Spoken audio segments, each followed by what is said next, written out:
हे दोस्तों, स्वागत है आपसे हमारे नॉलेज हिस्ट्री चैनल पर। आज चलो हम लोग हिंदी की लास्ट मिनट टिप के बारे में बात करेंगे और हिंदी को हम कैसा पढ़ेंगे कि एग्ज़ाम में हम अच्छे मार्क्स ला सकते हैं।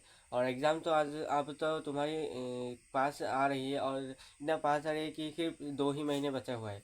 तो अब मुझे पता है अब तुम इस हिंदी के सब्जेक्ट में अब तक तुम अवॉइड करके आ रहे हो। तो इन हिंदी की सब्जेक्ट से हर सब्जेक्ट में हम कैसे काम पे करेंगे। तो इसके लिए आज मैं तुम्हारे लिए प्रॉब्लम का जो सॉल्यूशन के लिए बात करेंगे। तो चलिए फिर वीडियो की शुरुआत करते हैं। हिंदी में जो तुम्हारी प्रॉब्लम हो रही है, मुझे पता है जो तुम्हारी प्रॉब्लम हो रही है, उन प्रॉब्लम के लिए मैं आज 1 to 1 तुम्हारे साथ अब मैं बात करने वाला हूँ।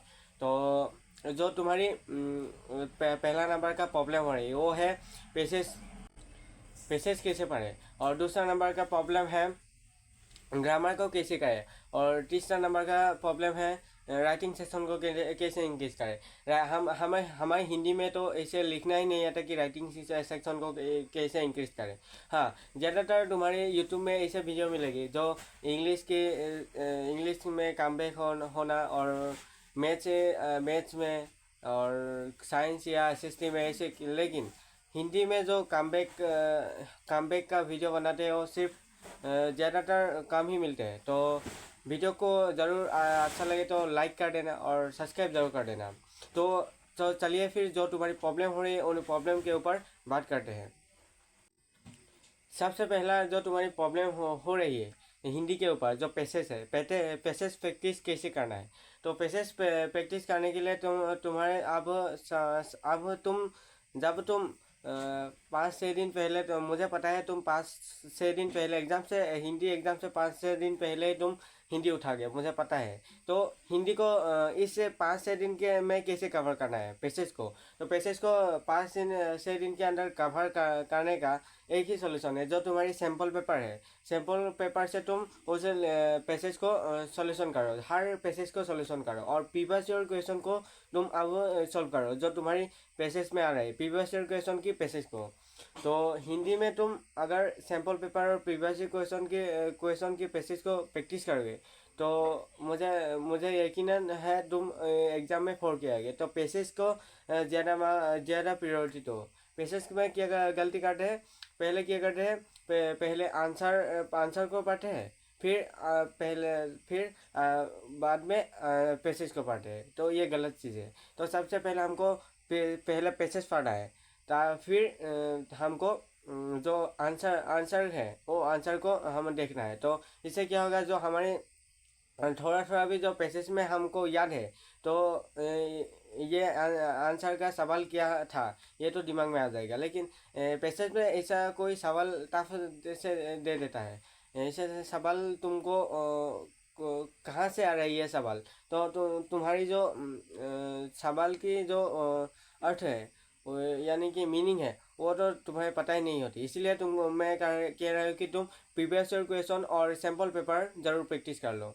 अब चलते हैं दूसरे नंबर की प्रॉब्लम के ऊपर। हिंदी के पैसेज के अंदर तुम एमसीक्यू में तुम क्या करते हो, जल्दी जल्दी तुम सवाल देखते हो और फटक से तुम आंसर शीट में वो सवाल करके आते हो।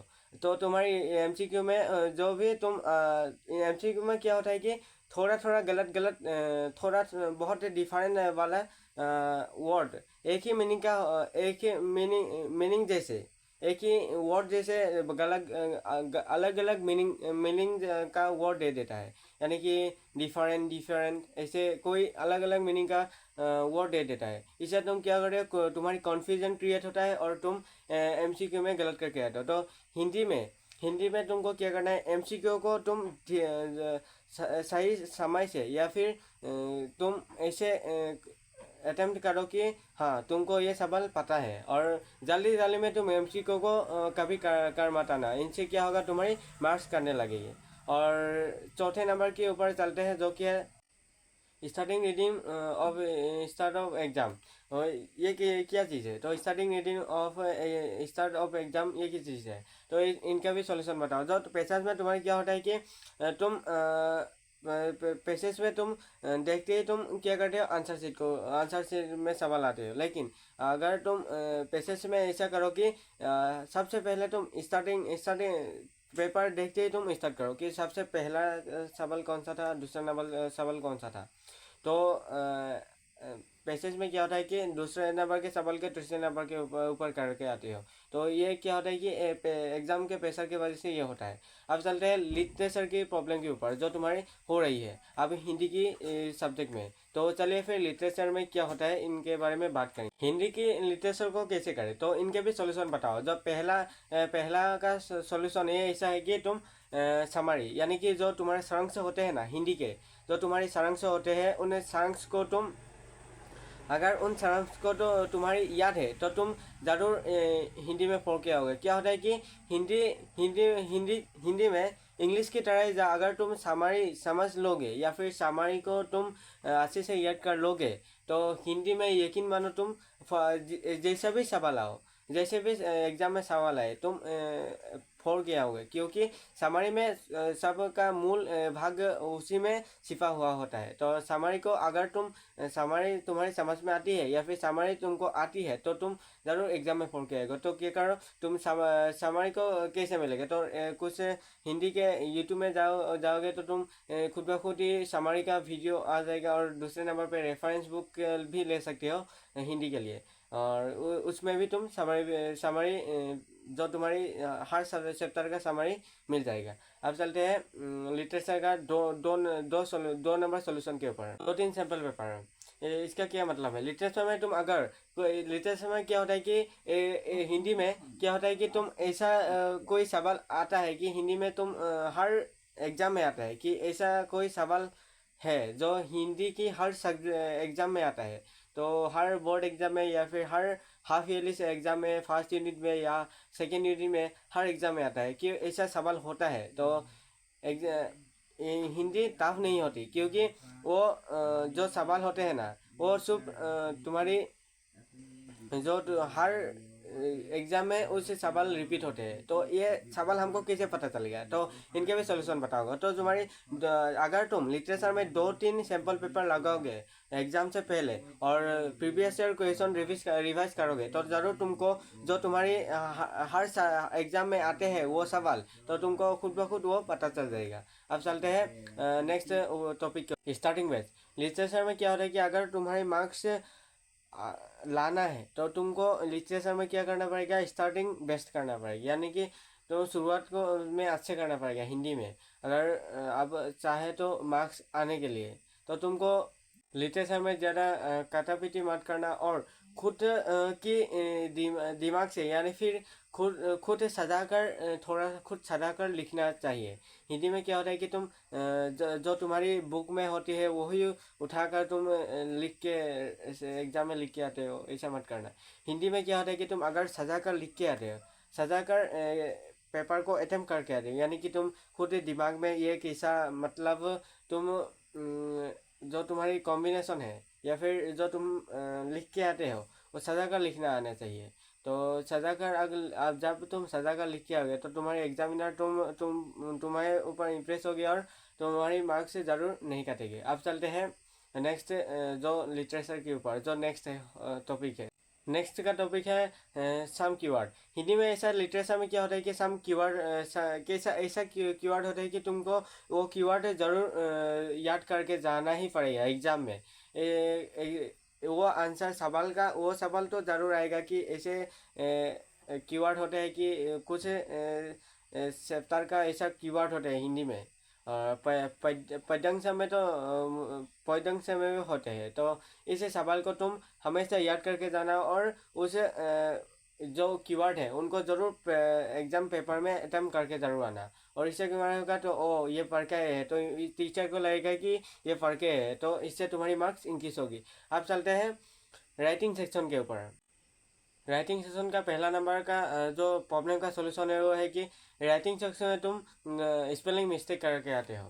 तो राइटिंग सेक्शन में अगर तुम स्पेलिंग स्पेलिंग अगर मिस्टेक ना करोगे तो तुम्हारी मार्क्स से ज़रूर इंक्रीज होगे।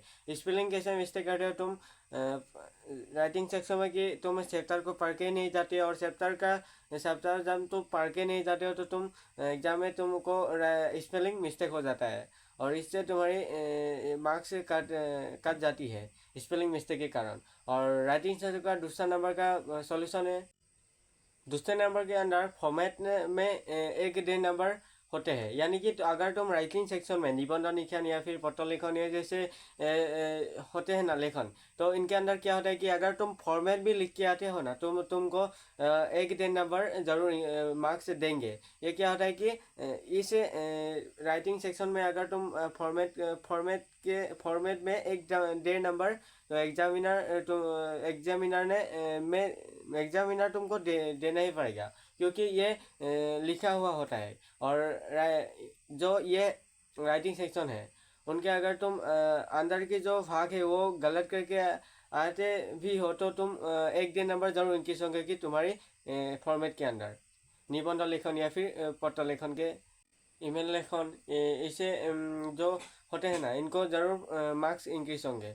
अब चलते हैं हमको राइटिंग सेक्शन के अंदर कौन सा अटेम्प्ट करना है और कौन सा अटेम्प्ट नहीं करना है।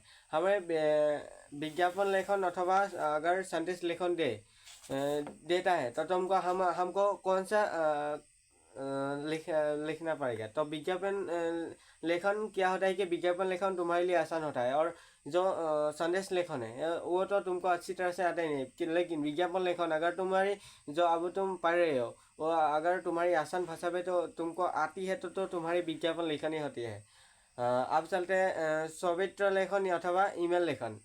सवित्र लेखन या फिर ईमेल लेखन के जो इजी जो लेखन है वो है ईमेल लेखन। जो तुम्हारी एग्जाम में आएगा उन एग्जाम का जो तुमको करने से तुम्हारी मार्क्स आएगा उन्हें उन डाउट को मैं पूरा कर रहा हूँ। अब चलते हैं ग्रामर की सेक्शन के ऊपर। ये जो तुम्हारी ग्रामर का सेक्शन है ये सबसे इजीएस्ट सेक्शन है, यानी कि इतना सरल सेक्शन है कि तुम इनको अगर एक दो घंटे रिवाइज करोगे तो तुम्हारी ज़रूर इंक्रीज होगे। तुम ऐसे रिवाइज कैसे करोगे? अगर तुम्हारी ग्रामर का हिंदी का ग्रामर का बुक है तो तुम उससे रिवाइज कर सकते हो, या फिर तुम यूट्यूब में जाकर तुम सर्च करते हो कि हिंदी ग्रामर का all total revision one shot, तो इससे क्या होगा तुम रिवाइज कर सकते हो। एग्जाम से एक दिन पहले जो तुम एक दो घंटे तुम जरूर ग्रामर को दे के जाओगे तो तुम्हारी ग्रामर में मार्क्स नहीं कटेंगे। तो आप चलते हैं लास्ट मिनट टिप्स के ऊपर। हिंदी में क्या होता है कि अगर तुम्हारी समरी याद है ना तो तुम किस तरीके भी सवाल आओ तो तुम ज़रूर पूरा करके आओगे, क्योंकि तुम्हारी जो समरी है वो याद है, तुम सजा कर लिख के आ सकते हो। तो इसीलिए तुम्हारी हिंदी में मार्क्स लाना है तो तुमको समरी याद करके जाना। और अगर अब तो मैंने सोशल साइंस का भी बता दी, जो 2 महीने में कम बैक होना, तो मैथ्स के भी बता दी, साइंस के भी बता दी, अब हिंदी के भी बता दिया। तो जाओ और एग्ज़ाम को फोड़ के आओ। तो आज के लिए इतना ही। फिर वीडियो को अच्छा लगे तो लाइक कर देना और सब्सक्राइब जरूर कर देना।